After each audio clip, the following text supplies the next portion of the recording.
Christ उससे रुखसत होकर मोनाको सेंटर की तरफ बढ़ गया।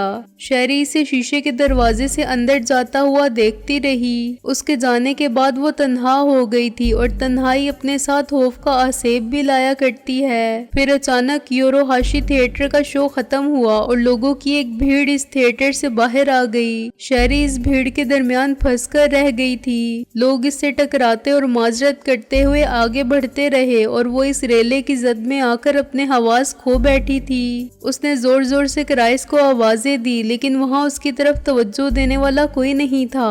फिर अचानक किसी ने आगे बढ़कर इसके हाथ को पकड़ लिया। मेरा ख्याल है कि तुम्हें इस वक्त मदद की जरूरत है, हाथ पकड़ने वाले ने कहा। इसने मुड़कर देखा। वो एक अमेरिकन था जिसने बरवक्त इसे संभाल लिया था। वो एक जवानुल उम्र आदमी था जिसकी आंखें इसे बड़ी दिलचस्पी से देख रही थीं। मैं अब ठीक हूँ, शहरी ने संभलते हुए जवाब दिया। तुम्हारा बहुत बहुत शुक्रिया। इस आदमी ने इसका हाथ छोड़ दिया।